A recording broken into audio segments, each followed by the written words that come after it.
Bagaimana kalau kita meninggalkan Jumat lalai tadi? Lalai tadi bukan termasuk uzur syar'i. Artinya syariat tidak mengkategorikan itu lalai yang diizinkan. Seperti main kelayang tadi itu. Main kelayang ataupun main yang lain lah. Ya, main gitar, main catur, main apa. Ya. Nah, sehingga tidak salat Jumat. Nah, itulah sunnah tadi bayar kafarah. Supaya murka Allah tidak turun kepada kita kerana menjadikan dengan sengaja. Tetapi kalau seandainya sedang main catur dan sebagainya, azan dikumandangkan masih dia skak kata dia. Tak. Seandainya, ya kan, masih diteruskannya, maka permainan itu sudah masuk haram.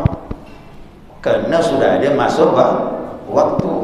Jumatnya sah, cuma permainan kita sudah masuk haram. Jangankan main seperti itu, jual beli ya haram. Ya kan? Ya ayyuhalladzina amanu idza nudiya salatil yaumil jumu'ah fas'au ila dzikrillah wa dzarul bai'. Bergegaslah kau dipanggil adzan, ingat Allah, salat dan tinggalkan jual beli. Jual belinya halal karena dia duitnya halal. Tapi waktu yang dilanggar itu menjadi haram. Jangan salah paham ya, jual belinya halal, cuma kita melanggar jual beli sudah masuk Jumat, itulah yang menyebabkan kita haram.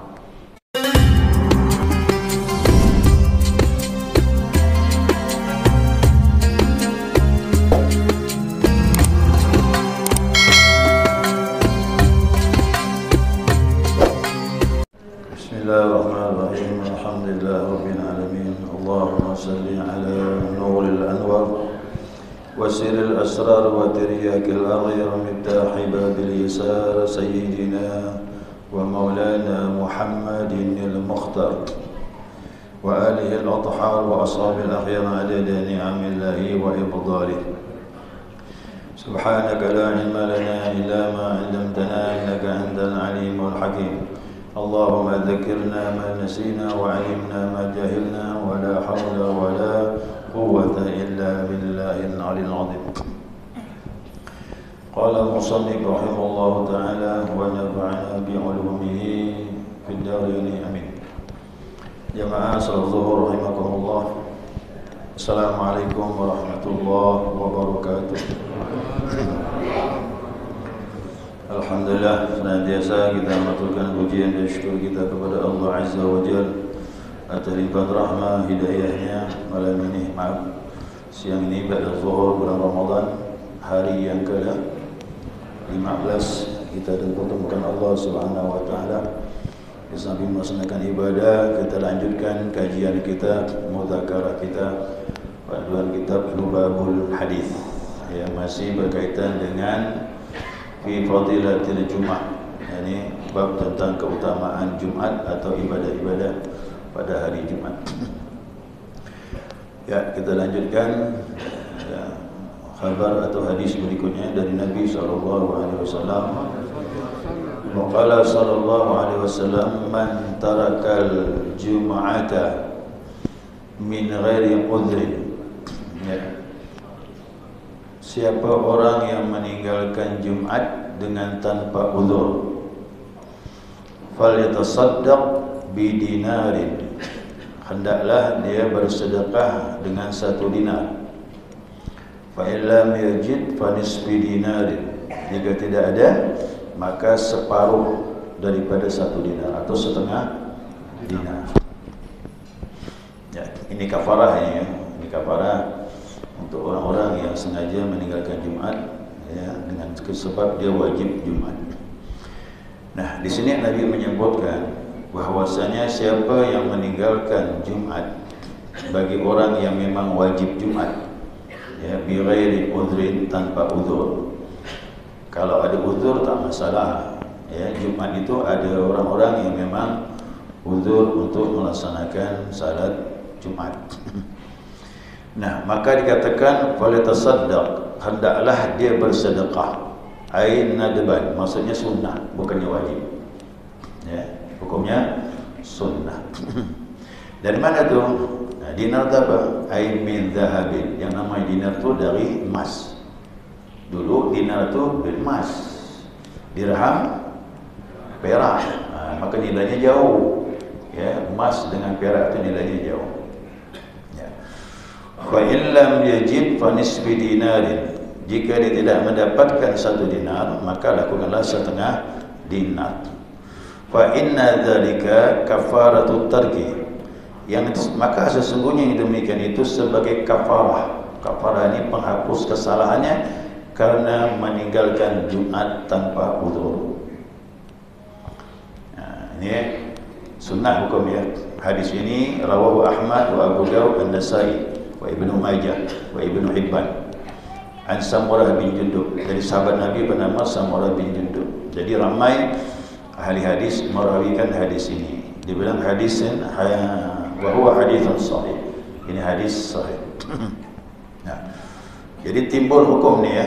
Nah, timbul hukum dianjurkan, tidak wajib bagi siapa yang meninggalkan Jumat tanpa uzur, berarti dia telah menjalankan Jumat. Supaya hilang murkanya Allah kepada dia, hendaklah ada kafarah. Nah, kafarahnya itu tadi bersedekah dengan 1 dinar. Nah, saya katakan kemarin 1 dinar itu sebenarnya 4 gram. Ada ulama mengatakan 4,2. Anggaplah 4 gram lah, ya kan? Nah, 4 gram emas sekarang berapa? 1 juta. Nah, berarti 1 dinar 4 juta. Lumayan tu, ya. Nah, maka kalau memang tidak mempunyai uang sebesar itu 4 juta, maka dikatakan Nabi binisfi dinar, maka dikeluarkan dengan separuh dinar. Nah, separuh berarti 2 juta. Ini pun lumayan, ya tak? Nah, apalagi nanti kalau lebaran, mau kalau lebaran mikiran duit lagi. Nah, ini memang anjuran sunnah, tidaklah wajib, tetapi dengan hadis ini dapat gambaran betapa hinanya kita menyanyiakan Jumat itu. Nah, makanya Jumat ini kan hari kita ini, hari umat Nabi Muhammad SAW. Nah, jadi kata Nabi, jangan kau sepelekan.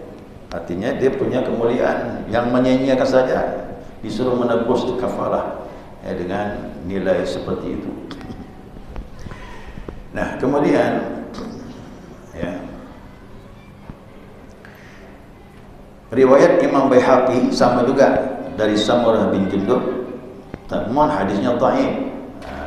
Hadis yang kedua mirip-mirip riwayat Imam Baihaqi, tetapi dia perawinya ada bermasalah, maka dikatakan dhaif. Tapi ingat, kata ulama, dhaifnya hadis ini di bawah derajat hasan, bukan lemah betul. Ya, bukan dhaif jiddan, bukan. Nah, tapi dia standarnya hadis lemah, tapi masih boleh dipakai untuk fadhailul a'mal. Nah, sekarang lihat dulu hadis berikutnya ni, ya, dari Imam Baihaqi. Dia mirip-mirip ni. Ya, ini dari Imam Baihaqi menyatakan Nabi SAW bersabda, "Man tarakal jum'ata bi ghairi udhrin." Siapa meninggalkan Jumat dengan tanpa uzur, falyatasaddaq bi dirhamin. Hendaklah dia bersedekah dengan 1 dirham. Nah, dirham berarti 1/20 daripada dinar. Bagi 20 dia, berarti lebih ringan lagi. Kalau tadi 4 juta dia bagi 20, berapa tu? 100,000. So, kalkulator. Kan ada sustainnya mana? Berapa? 100. Bagi 20. 200,000. Itu dah ringan dah tu. Dah pakai dirham. Jadi dapat tahu kan jemaah? Saya kira sih milih ini. Milih yang 200,000 ini. Ya. Nah, kalau memang meninggalkannya tanpa uzur, ini lebih ringan. Ya. Yaitu ain min fiddatin. Ini dirham daripada fiddah. Fiddah itu perak. Perak itu rendah di bawah, jauh daripada emas. Au nisfi dirhamin, atau setengah dari 1 dirham. Berapa tu? Lebih murah lagi. 100,000. Masih tak mau sedekah ni? Masih tak mau? Pak Ustaz, saya ni kerja dapat 80,000 ya sehari. Macam mana ni? Masih ada tadi. Ada masih tawaran yang lebih murah. Ya. Ya, ini au sa'in au muddin, atau satu sa'. Satu sa' bersedekah dengan makanan pokok. Satu sa' itu satu sa' 5 on. Karena satu mod 6 on. Berarti satu sa' 6 on. Kalikanlah berapa tu? Satu sa' berapa? Satu mod 6 on. 6 kali 5 berapa? 3 kilo. Kan gitu? Betul tak? Betul ke tak betul? Satu sa' itu 5 on makanan pokok. Satu mod 6 on. Nah, satu sa' itu 5 on. Satu on kan berapa? 6 on kan? 6 on. Satu sa' itu 5. Salah itu. Satu mod 6 on. Nah, tuan lagi ya. Ya, satu mod 6 on. Nah, satu sa' itu 5 mod. Nah, gitu dia. 5 mod. Berapa tu? Betul kan 3 kilo? 3 kilo. Berarti satu sa' 3 kilo. Tuh. Ya, 1 kilo. Ini kira-kira itulah seperti itu. Nah, berarti 30 kilo, 3 kilo makanan pokok. Berapa tu? Kalau tak mampu setengah dirham, 100.000, berarti 3 kilo makanan pokok beras. Beras kilo standar 14.000. 3 kilo lebih rendah gitu. Kalau 100.000 masih tak mampu setengah dinar, maka ada satu sa', nilai duitnya berapa? 45.000.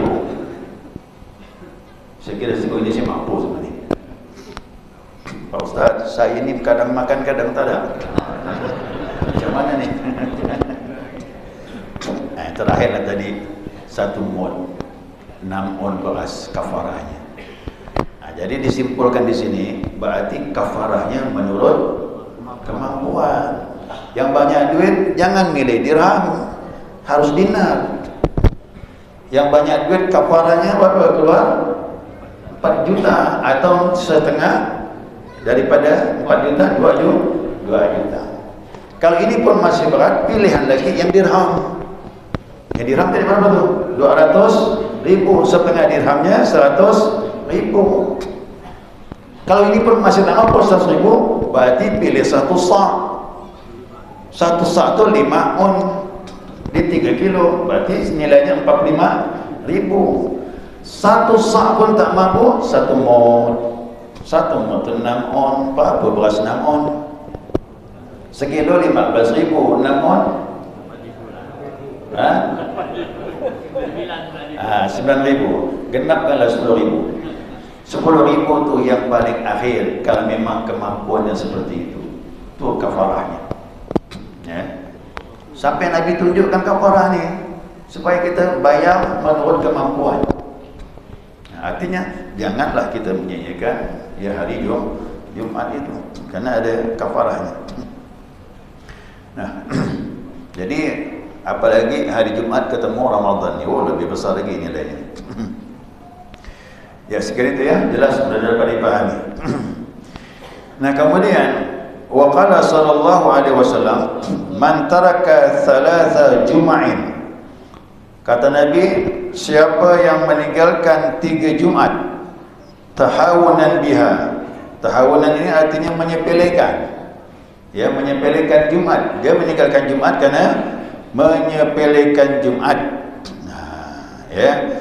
Yani bitahawuni tarki min ghairi udhrin. Dia menyia-nyiakan, menyepelekan Jumat dengan tanpa uzur. Apa kata Nabi? Taba'allahu ala qalbihi. Allah cap hati dia. Cap apa?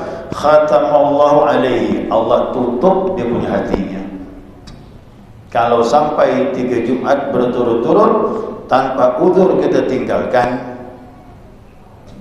Itu berarti jelas ini ancamannya sudah berat. Dikhawatirkan masalahnya sampai ke hati. Kalau hati sudah rusak, maka rusaklah semua ibadah. Ya.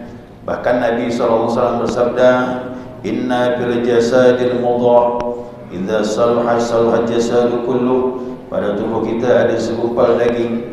Kalau dia baik, maka baiklah semuanya. Wa idza fasada fasad jasadu kullu. Kalau dia jelek, maka jeleklah yang lainnya. Ala wahyal qalbu. Dia adalah hati. Kok Jumat kita tinggalkan sengaja, dia khawatirkan hati kita ditutup oleh Allah Subhanahu wa taala. Kalau ditutup, wa mana'ul altafah, susah untuk berkebaikan. Ya, dia menjadi terhalang untuk berbuat kelembutan kebaikan di jalan Allah Subhanahu wa taala. Nah, kalau gitu bagaimana nih? Kalau orang yang ada uzur gimana? Kalau ada uzur. Nah, yang ada uzur tidak kena ini. Ya, tidak dikenakan seperti ini. Makanya saya sambung lagi ya, karena hadis berikutnya mirip-mirip. Wa qala sallallahu alaihi wasallam, man taraka thalatha jum'atin. Nabi bersabda, siapa meninggalkan 3 Jumat, ya, 3 Jumat berturut-turut, min ghairi udhrin, dengan tanpa uzur, kutiba minal munafiqin, maka dicatat baginya golongan munafik. Nah, jadi dua arahnya. Tertutupnya hati, maka bisa jadi dia termasuk orang yang munafik. In kana mimman tajibul jum'ah, ini memang orang memang wajib Jumat. Bagaimana yang ada uzur? Ya, yang tak wajib Jumat siapa? Perempuan tak wajib Jumat. Yang perempuan tak ada masalah ni, karena memang tak wajib Jumat. Tapi kalau pergi Jumat boleh dan sah. Ingat, perempuan tidak dipanggil salat Jumat, tapi kalau dia pergi melakukannya sah, gugurlah zuhurnya, dan dia tidak termasuk dalam hadis ini. Yang kedua, yakni anak-anak belum akil balik. Anak-anak tak wajib, catatan belum dicatat amal kebajikannya. Kenapa? Belum sampai akil balik. Kalaupun dia ibadah, orang tuanya yang dapat pahala di sisi Allah Subhanahu wa taala. Maka didik anak yang baik. Kalau dia beribadah, mengalir pahala untuk orang tuanya. Ya. Tapi bagaimana kalau dia nakal? Dia nakal, dia tidak menerima beban dosa, tapi orang tuanya berdosa kerana tak mendidiknya. Itu dikata kena tu. Ya. Kemudian yang ketiga, orang yang sakit, yang tidak memungkinkan datang ke masjid, tapi kalau sakit-sakit ringan, cuma sengal badan keselio, pilek-pilek ringan, masih boleh. Tapi kalau sudah sakit yang berat datang ke masjid, ini tak wajib Jumat. Ya, tidak wajib Jumat. Nah, yang keempat, musafir. Nah, musafir tak wajib Jumat. Jadi kalau musafir berjalan terus keliling dia sampai sebulan, tak Jumat selama sebulan tu, tidak masalah. Ya, tidak ada beban bagi dia dan tidak tercela. Yang selain ini nih yang kena. Ya, yang selain ini hati-hati. Sampai sengaja meninggalkan tanpa uzur, kita khawatir, wa'iyadzubillah. Kita berlindung kepada Allah, jangan sampai hati ditutup, apalagi digolongkan munafik. Ya, kita berlindung kepada Allah. Maka muliakanlah Jumat, karena semua makhluk suka dengan hari Jumat. Karena Jumat tiap minggu, tiap pekan. Ramadan setahun sekali Ramadan. Tapi kalau Jumat kita temui terus setiap pekan 7 hari sekali. Nah, maka ini khusus bagi kita tu. Ya, untuk kita sebagai umatnya Rasulullah sallallahu alaihi wasallam. Ya. Segera cukup jamaah. Ya, 3 hadis itu cukup, mirip-mirip ya. Tentang kafarah dan juga hati-hati meninggalkan Jumat. Ya, ada pertanyaan silakan. Ya. Boleh, tahu. Pertama, kalau hati batal, ini apakah yang wajib menghadiri hati cadangan atau tempatnya bubar? Ya. Itu pertama. Yang kedua, hati imam ini ya yang betul cepat gitu. Kita belum selesai membaca tentang misalnya setelah itu imam sudah Fatihah. Apakah berhenti dengan imam sudah Fatihah itu? Ulangi yang kedua apa? Yang kedua, imam membaca Fatihah, tapi kita masih membaca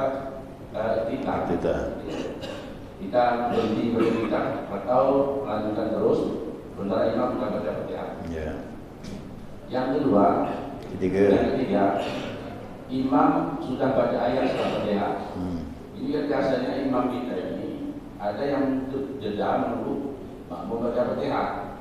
Setelah selesai baru baca ayat. Ini ada imam sebelumnya tidak menunggu makmum terus baca Fatihah, dia sudah baca ayat. Nah, ini kita makmum ini tetap baca Fatihah atau sudah baca menentangkan imam baca ayat. Itu dia pertanyaan. Terima kasih. Mohon penjelasan. Bagaimana khatib kalau batal? Kalau khatib batal, maka cadangan harus gantikan. Maka masjid sunnah ada cadangan. Kalau tidak ada cadangan, maka khatib itu dia berwuduk lagi. Berwuduk lagi. Kalau rentang waktunya cepat, tidak lebih dari salat 2 rakaat waktunya. Kadar orang salat 2 rakaat berapa lama? Khatib batal, berwuduk, kembali lagi, boleh teruskan. Tapi kalau kadar lama waktunya, dia harus ulang lagi khutbahnya, karena pisahnya lama. Makanya kalau dapat masjid ada cadangan, lebih aman tuh ada cadangan. Nah, itu masalahnya. Kemudian yang kedua, ini imam ini Fatihahnya cepat. Si makmum sedang baca iftitah. Kalau imam baca Al-Fatihah, makmum membaca iftitah, masih memungkinkan baca iftitah. Karena insya-Allah selesai iftitah, paling-paling imam baru mulai membaca surah. Masih memungkinkan. Nah, kecuali kalau kita datang masbuk, imam sedang baca surah. Kalau imam sedang baca surah, ingat jangan baca iftitah, langsung kalau baca iftitah risikonya tinggi. Dikhawatirkan belum Al-Fatihah selesai, imam sudah rukuk. Ini jadi beban nanti. Jadi kalau seandainya imam ini kita tahu betul dia baru baca Al-Fatihah, baru mulai, boleh kita baca iftitah, selesaikan. Yang penting target kita, insya-Allah kita tidak ketinggalan rukuk bersama imam. Itu dia. Nah, kemudian yang ketiga, betul itu? Imam tidak menunggu. Imam tidak menunggu jamaah baca Al-Fatihah. Imam tidak menunggu jamaah membaca Al-Fatihah. Maksudnya mana tu? Biasanya kan jeda. Oh, tak ada jeda. Ini sunnah dia, sunnah untuk imam. Begitu membaca ghairil maghdubi alaihim waladdallin, amin, diam sebentar, beri kesempatan makmum membaca Al-Fatihah. Minimal makmum sudah setengah baca Al-Fatihah. Nah, begitu imam mulai membaca surah, nah insya-Allah baru mulai baca surah, mungkin makmum sudah selesai baca Al-Fatihah. Ini sunnah. Ini sunnah. Tapi kalau imam tak pakai begini pun tetap sah juga. Cuman bagi imam tidak dapat kesunahan. Ingat, memberi jeda waktu untuk makmum baca Al-Fatihah diberi pahala oleh imam. Tersalah imam mau pahala atau tidak. Kalau imam mau pahala ini, beri jeda sedikit waktu, kesempatan makmum baca Al-Fatihah. Karena kita mazhab Syafi'i itu, mohon maaf, Al-Fatihah bagi makmum wajib. Wajib. Lain kelompok sebelah tu. Kelompok sebelah Fatihah tak wajib makmum. Dengar ya? Pendapat dia begitu. Tahu kan kelompok sebelah? Sebelah rumah tu. Yang suka nyala-nyalakan kita ni. Nah, mazhab Syafi'i tak boleh tak. Dasarnya apa? La salata man lam yaqra bi Fatihatil kitab. Tidak sah salat yang tidak baca Al-Fatihah, walaupun makmum. Nah, sekalipun kata Nabi kau berada di belakang imam. Nah, jangan kau membaca di belakang imam, kata Nabi, la taqra'u fi khalfil imam illa ummul kitab. Jangan kau baca apapun di belakang imam kecuali ummul kitab, yaitu apa? Begitu kata hadis. Nah, berarti untuk Al-Fatihah imam makmum wajib membaca.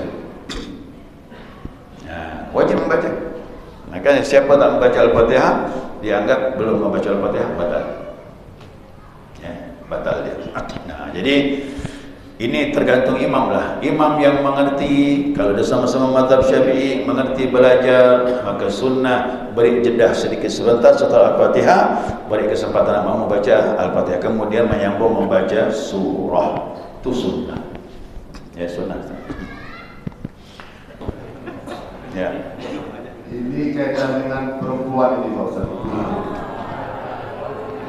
Untuk datang sholat berjamaah di masjid. Ya. Kan ada hadis yang mengatakan kalau perempuan itu lebih afdol, lebih utama sholatnya di rumah. Bahkan di dalam rumahnya itu ada tempat yang tersembunyi lagi di belakang. Itu lebih afdol daripada dia mendatangi katakanlah masjid, walaupun keutamaannya 20, 27 ataupun 25 derajat. Termasuklah sholat Jumat ini Pak Ustaz. Nah, ini mana yang benar nih Pak Ustaz? Apa yang lebih afdolnya di rumah atau di masjid untuk perempuan ini? Mohon pencerahan, terima kasih. Ibu-ibu dengar nih ya. Ibu-ibu dengar. La tamna'u nisa'kumul masajid. Buyutalahunna khairul lahunna. Jangan kau mencegah istri-istrimu datang ke masjid. Belum selesai. Cepat jawab dia tadi. Ya. Ya. Saya ulangi. Jangan kau mencegah istri-istrimu datang ke masjid. Tetapi kata Nabi bilang, di rumah mereka lebih baik untuk mereka. Jadi dua-duanya tak dilarang kan? Nah, cuman nak dibanding-bandingkan tadi, dua-duanya baik, tapi yang lebih baik di rumah. Nah, sekarang ini ada kajian ilmu. Ini ada kajian ilmu. Ini ibu-ibu ni banyak kan yang tak ada suami tu.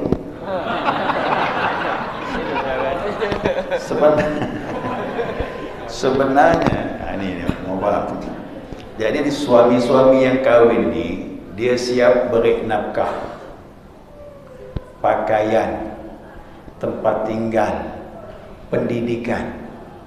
Jadi yang wajib belajar siapa? Suami. Nah, udah suami belajar, nanti ilmunya dia bagi dengan istri di rumah. Sebenarnya begitu. Tapi suami-suami sekarang tak mau belajar, istri yang mau belajar. Maka sekarang banyak pengajian ibu-ibu, bukan pengajian bapak-bapak. Kau keliling-keliling dah ya, dari rumah ke rumah itu banyak pengajian ibu-ibu. Nah, kalau suami yang tidak bisa mengantar istrinya belajar atau tidak bisa menjelaskan agama kepada istrinya, maka biarkan dia belajar. Boleh datang ke masjid, tak masalah. Dulu di masa Nabi mereka belajar dengan Nabi Muhammad SAW. Sampai dia nanya depan sahabat, tapi tidak majlis taklim. Kalau penting, ya Rasulullah, aku tak malu tentang masalah kebenaran, tentang masalah haid ditanya depan sahabat. Kalau untuk kebenaran aku tak malu, kata dia. Itu dia. Nah, jadi kalau untuk kajian ilmu, maka beri peluanglah dia belajar. Untuk tarawih gimana? Tarawih di masjid Syiah. Karena istri-istri sahabat termasuk Aisyah, mereka juga tarawih di masjid. Nah, jadi begini. Kalau perempuan ini datang ke masjid dan dia menjaga tidak timbul fitnah, silakan. Karena perempuan ini banyak fitnah. Bentuk tubuhnya fitnah, minyak wanginya pun fitnah, suaranya itu yang mau dihindari. Maka itulah di rumah lebih baik. Tetapi kalau dia bisa menjaga fitnah ini, tidak masalah, silakanlah ke masjid. Ya, datang ke masjid sudah menutup aurat, pakaian tidak nampak bentuk tubuh. Yang pertama mau syarat. Yang kedua, jangan pakai wangi-wangi yang menyeluruh. Kalau sedikit untuk menghilangkan bau badan boleh, tapi jangan sampai baunya sampai ke orang lain. Begitu lewat, orang bertanya, siapa tu? Minyak itu bawa fitnah sudah. Ya. Nah, suara juga begitu. Nah, kalau umpamanya ini dijaga, silakan ke masjid. Pakai baju sopan, tak nampak bentuk tubuh. Yang kedua, jangan pakai minyak wangi menyeluruh. Yang ketiga, masuk ke masjid dari pintu yang berbeda, laki-laki dengan perempuan. Ya, laki-laki sini, ibu-ibu di belakang, tidak masalah, aman. Ya, aman dah tu. Nah, kalau ini dipenuhi, silakan ke masjid, tak masalah. Sekarang begini, Nabi ni orang yang sangat paham jiwa manusia, apalagi jiwa perempuan. Kalau dia salat di rumah terus, kira-kira kepengen tak ibu-ibu ke masjid? Nanti isteri bilang, aku ni di rumah terus, kepengen tak ke masjid? Waktu dia kepengen, jangan dilarang, kata Nabi SAW. Begitu. Ya kan? Macam kita ni kan, kalau monoton ya, masjid terus, pengen tak salat di rumah? Pengen tak? Ingat kemarin tu, sebaik-baik salat berjamaah di masjid, sebaik-baik salat sunat di rumah. Itu namanya mengimbangi hati. Kepingin ramai, kepingin sendirian, supaya seimbang. Ibu-ibu ni maulah di rumah terus, mandang anak, mandang suami. Ya kok wajahnya bercahaya tak apa-apa, wajahnya muram, risau lah. Aku kata dia, kepingin tak ke masjid biar tenang hati? Silakan. Yang penting tadi 4 syarat dipenuhi. Tapi kalau nak dibanding-bandingkan, mana paling bagus di antara yang bagus? Ya baguslah di rumah. Itu kesimpulannya. Tapi dengan sebab-sebab tadi, bijaksanahlah seperti Nabi Muhammad SAW. InsyaAllah bagus jadi. Ya. Ya. Bagaimana kalau kita meninggalkan Jumat lalai tadi? Lalai tadi bukan termasuk uzur syar'i. Artinya syariat tidak mengkategorikan itu lalai yang diizinkan. Seperti main kelayang tadi, main kelayang, ataupun main yang lain lah, ya, main gitar, main catur, main apa, ya. Nah, sehingga tidak salat Jumat. Nah, itulah sunnah tadi, bayar kafarah supaya murka Allah tidak turun kepada kita kerana menjadikan dengan sengaja. Tetapi kalau seandainya sedang main catur dan sebagainya, azan dikumandangkan, masih dia skak kata dia, tak. Seandainya, ya kan, masih diteruskannya, maka permainan itu sudah masuk haram, kerana sudah ada masuk waktu. Jumatnya sah, cuma permainan kita sudah masuk haram. Jangankan main seperti itu, jual beli ya haram. Ya kan? Ya ayyuhalladzina amanu idza nudiya shalatin yaumil jumu'ah fas'au ila dzikrillah wa dzarul bai'. Bergegaslah kau dipanggil adzan, ingat Allah, salat, dan tinggalkan jual beli. Jual belinya halal karena dia duitnya halal, tapi waktu yang dilanggar itu menjadi haram. Nah, jangan salah paham ya, jual belinya halal, cuma kita melanggar jual beli sudah masuk Jumat, itulah yang menyebabkan kita haram, karena waktu sudah masuk. Jadi salatnya tetap sah, cuma diharam kerana melalaikan waktu Jumat itu tadi. Kerana sudah panggil startnya adzan, suruh tinggalkan jual beli. Artinya kegiatan apapun. Dulu zaman Nabi itu kan jual beli, pedagang, itu yang dominan. Sekarang macam-macam permainan, macam-macam kegiatan. Disuruh tinggalkan kalau adzan sudah dikumandangkan. Yang di kantor tutup laptop, sudah bergegas menuju ke masjid. Begitu seharusnya untuk Jumat ya. Subhanakallahumma wa bihamdika asyhadu an la ilaha illa anta astaghfiruka wa atubu ilaik. Allahumma shalli ala Muhammad.